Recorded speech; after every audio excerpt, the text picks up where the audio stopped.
It was getting out of hand. My mailbox, the symbol of a new chapter in my life, had become an unfortunate target of someone with too much time on their hands. At first, the hits were subtle, small dents and scratches that could easily be passed off as accidents. But as the days went by, the damage became more severe, as if Karen was escalating her mission to destroy it. It was as though my mailbox had become a personal challenge for her, a challenge she would not let go of. The next morning, I found it completely toppled over, the flag hanging limp and the post bent out of shape. This wasn't an accident anymore, this was deliberate. I couldn't believe it. I had just moved into this neighborhood, hoping to leave behind the chaos and annoyances of city life, and now I was dealing with Karen and her petty obsession with my mailbox. I tried to stay calm, reasoning that maybe this was just a one-off. Maybe it was a passing phase.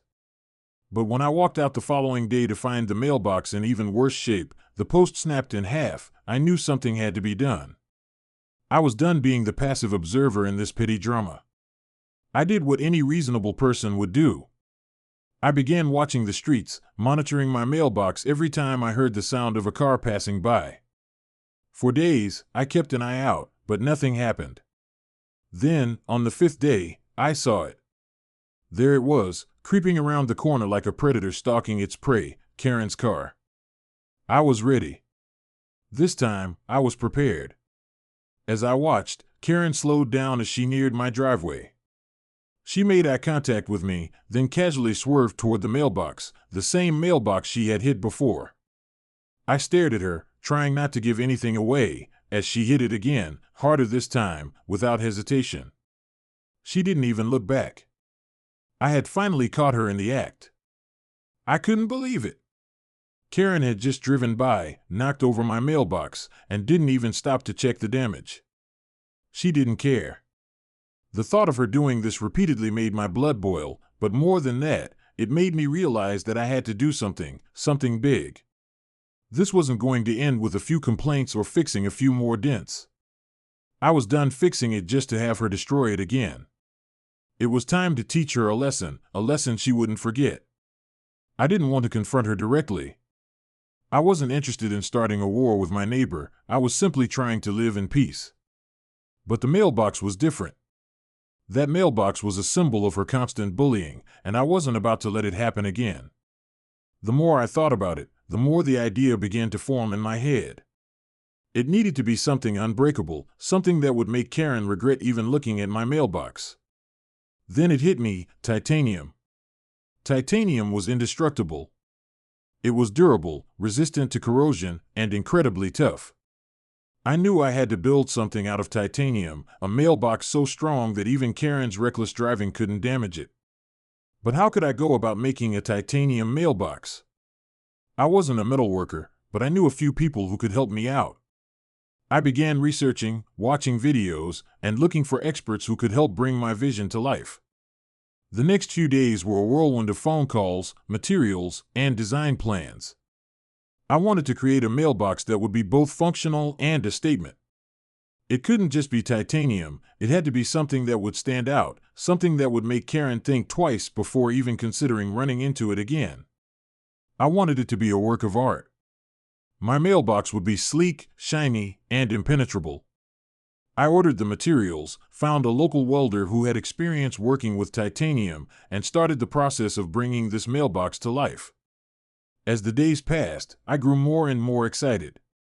This was no longer just about protecting my mailbox.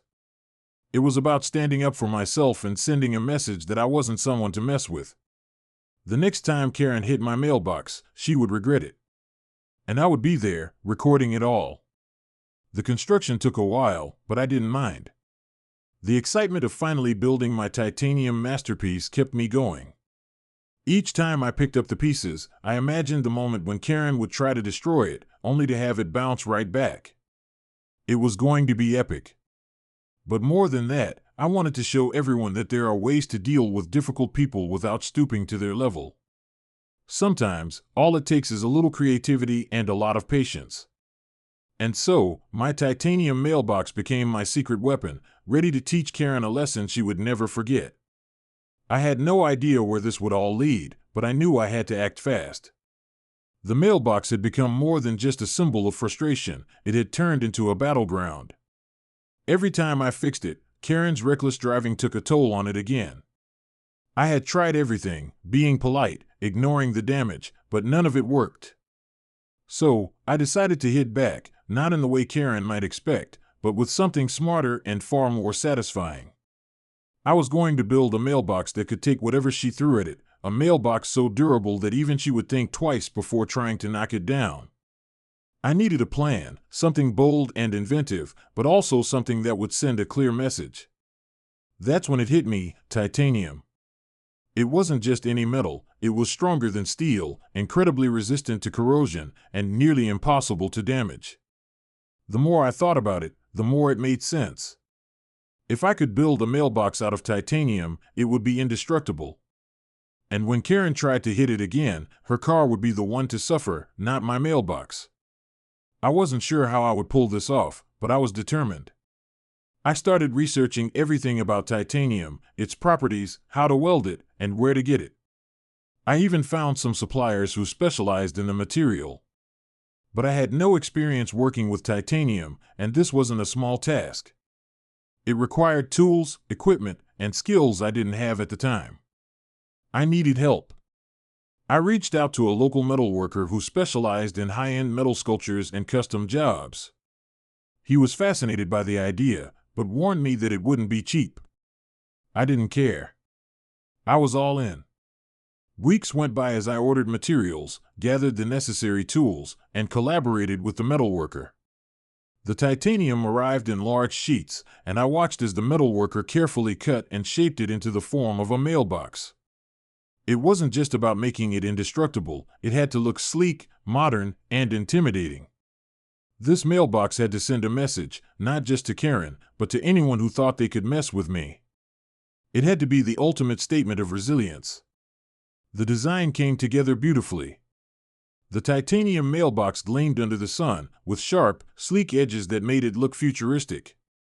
It was heavy, solid, and completely unyielding. The most difficult part was getting it mounted properly. The pole that would support it had to be reinforced to handle the weight of the titanium box. This wasn't your typical mailbox anymore, it was a statement of defiance. I also knew that if I was going to catch Karen's inevitable next move on camera, I'd need a plan. So I set up a discrete camera positioned perfectly to capture the action. It was a simple security camera, but it would do the job.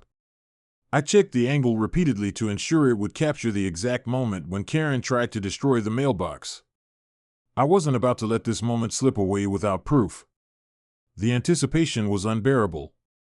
Days passed, and every time I saw Karen's car coming down the road, I thought she might be the one to make her move.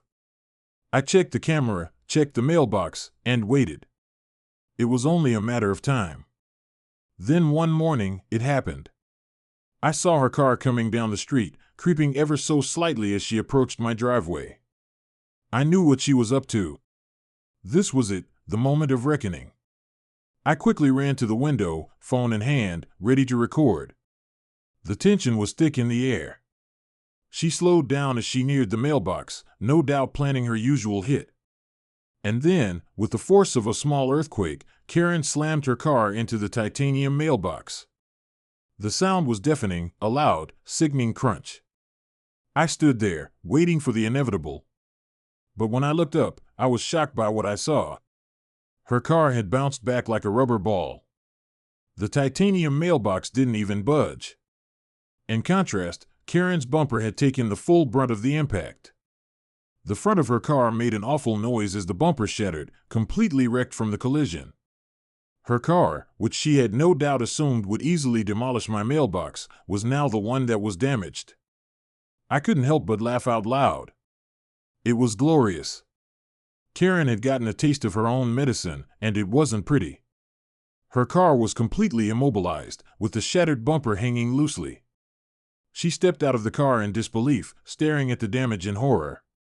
Her face turned a shade of crimson as she walked around to the front of her vehicle, inspecting the destruction. It was clear that she hadn't expected this. I was recording the whole thing, the perfect payback. If you enjoyed this story, don't forget to like, comment, and subscribe for more.